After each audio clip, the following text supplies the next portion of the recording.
নেহেরুর record ছুঁয়ে প্রধানমন্ত্রীত্বে hat trick, তৃতীয়বার শপথ গ্রহণ নরেন্দ্র মোদীর। मैं नरेंद्र दामोदर दास मोदी ईश्वर की शपथ लेता हूं कि मैं विधि द्वारा स्थापित भारत के संविधान के प्रति सच्ची श्रद्धा और निष्ठा रखूंगा। मैं भारत की प्रभुता और अखंडता अक्षुण्ण रखूंगा। मैं संघ के प्रधानमंत्री के रूप में अपने कर्तव्यों का श्रद्धापूर्वक और शुद्ध अंतःकरण से निर्वहन करूंगा तथा পুরনো টিমেই আস্থা মোদীর। ফের মন্ত্রী রাজনাথ শাহ নির্মলা। আজ বিকেল 5টায় বৈঠকে নতুন মন্ত্রিসভা। मैं अमित अनिल चंद्र शाह ईश्वर की शपथ लेता हूं कि मैं विधि द्वारा स्थापित भारत के संविधान के प्रति सच्ची श्रद्धा और निष्ठा रखूंगा।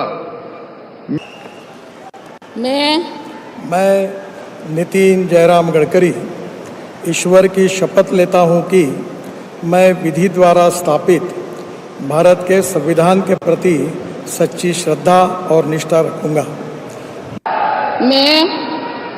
मैं राजनाथ सिंह ईश्वर की शपथ लेता हूं कि मैं विधि द्वारा स्थापित भारत के संविधान के प्रति सच्ची श्रद्धा और निष्ठा रखूंगा।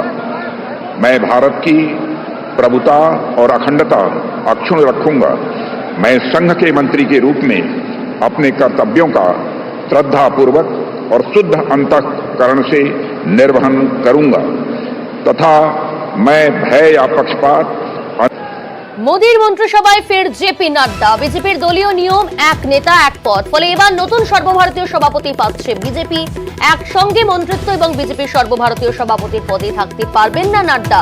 বিজেপির সর্বভারতীয় সভাপতি হিসেবে 30শে জুনই মেয়াদ শেষ নাড্ডার।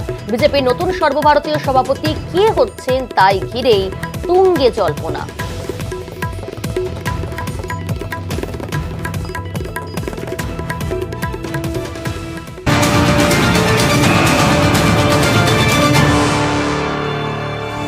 কেন্দ্রীয় প্রতিমন্ত্রী হলেন সুকান্ত মজুমদার। সুকান্ত মজুমদার মন্ত্রী হওয়ায় রাজ্য সভাপতি বদলের সম্ভাবনা।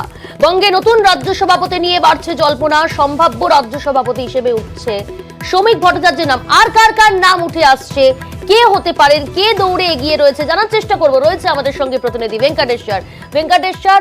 দলীয় নিয়ম বিজেপির এক পদ এক নেতা। গতকালই কেন্দ্রীয় মন্ত্রী হিসেবে শপথ নিলেন সুকান্ত মজুমদার। সেই পদ অর্থাৎ রাজ্য সভাপতি তাহলে কে হচ্ছেন, কার কার নাম উঠে আসছে? দেখো, বিজেপির সংবিধান অনুসারে কোন ব্যক্তি একসঙ্গে দুটি পদে থাকতে পারেন না। সেই মোতাবেক গতকাল যেহেতু সুকান্ত মজুমদার তিনি কেন্দ্রীয় প্রতিমন্ত্রী হিসেবে শপথ নিয়েছেন, সেই জায়গায় দাঁড়িয়ে তাহলে বঙ্গপদ্ম সেনাপতি কে হবেন তা নিয়ে কিন্তু জল্পনা তৈরি হয়েছে। বিজেপি সূত্রে যেটা জানা যাচ্ছে যে সুকান্ত মজুমদার যেহেতু তিনি কেন্দ্রীয় মন্ত্রী হচ্ছেন, সেই কারণে সভাপতি বদল হতে পারে, এই প্রবল সম্ভাবনা কিন্তু সামনে উঠে এসেছে। কিন্তু কে হবেন সেই বঙ্গপদ্ম সেনাপতি বা বিজেপির রাজ্য সভাপতি, সেই নিয়ে বেশ কিছু জল্পনা, বেশ কিছু নাম ইতিমধ্যেই চর্চায় শুরু হয়েছে। বিজেপি সূত্রে আমরা যেটা জানতে পারছি, তুমি জানো যে রাজ্যসভার সাংসদ হিসেবে কয়েকদিন আগেই মনোনীত হয়েছেন শ্রমিক ভট্টাচার্য, যিনি বর্তমানে রাজ্য বিজেপির প্রধান মুখপাত্র। শ্রমিক ভট্টাচার্যকে সম্ভাব্য রাজ্য সভাপতি হিসেবে দেখা যেতে পারে, এমনটাও কিন্তু সম্ভাবনা উঠে এসেছে।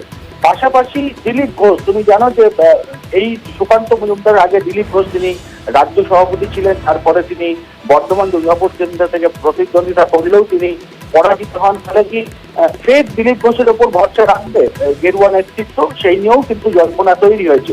পাশাপাশি আরো এক সাংসদ রানাঘাট থেকে জয়ী হয়েছেন জগন্নাথ সরকার, সেই জগন্নাথ সরকারের নামও কিন্তু রাজ্য বিজেপি সম্ভাব্য রাজ্য বিজেপি সভাপতি হিসেবেও চর্চায় এসেছে। তবে এখনো পর্যন্ত এই বিষয়ে কোনো চূড়ান্ত সিদ্ধান্ত হয়নি, যেহেতু গতকালই শপথ গ্রহণ অনুষ্ঠান হয়েছে। ফলে সেই জায়গায় দাঁড়িয়ে বেশ কিছু মহিলা মুখ, সেই মহিলা মুখদেরও কিন্তু সাংগঠনিক ভাবে একেবারে গুরুত্ব দেওয়া হতে পারে, সাংগঠনিক দায়িত্ব দেওয়া হতে পারে। যার মধ্যে দেবশ্রী চৌধুরী, তুমি জানো যে কলকাতা দক্ষিণ কেন্দ্র থেকে যিনি প্রতিদ্বন্দ্বিতা করেছিলেন, হেরে গিয়েছেন, এবং লকেট চট্টোপাধ্যায় হুগলি থেকে তিনি প্রতিদ্বন্দ্বিতা করে তিনিও পরাজিত হয়েছেন। ফলে দেবশ্রী চৌধুরী, লকেট চট্টোপাধ্যায়, তাদের নাম নিয়েও চর্চা শুরু হয়েছে যে সাংগঠনিক ভাবে তাদের গুরুত্ব দেওয়া হতে পারে, তাদের সামনের সারিতে নিয়ে আসা যেতে পারে। তবে এই মুহূর্তে সব থেকে যেটা আলোচনার বিষয় সেটা হচ্ছে সুকান্ত মজুমদারের ওপরই কি ভরসা রাখবে, তাকেই কি সভাপতি রাখা হবে নাকি তার সভাপতি পদ বদল হবে। সেই জায়গায় দাঁড়িয়ে সভাপতি পদ বদল হবে এমনটাই এখনো পর্যন্ত জানা যাচ্ছে, এবং সেখানে শ্রমিক ভট্টাচার্য, জগন্নাথ সরকার, দিলীপ ঘোষ সহ অর্থাৎ কে হচ্ছেন রাজ্য সভাপতি তা জানতে হলে সময় কিছু অপেক্ষা করতেই হবে। ধন্যবাদ ভেঙ্কটেশ্বর।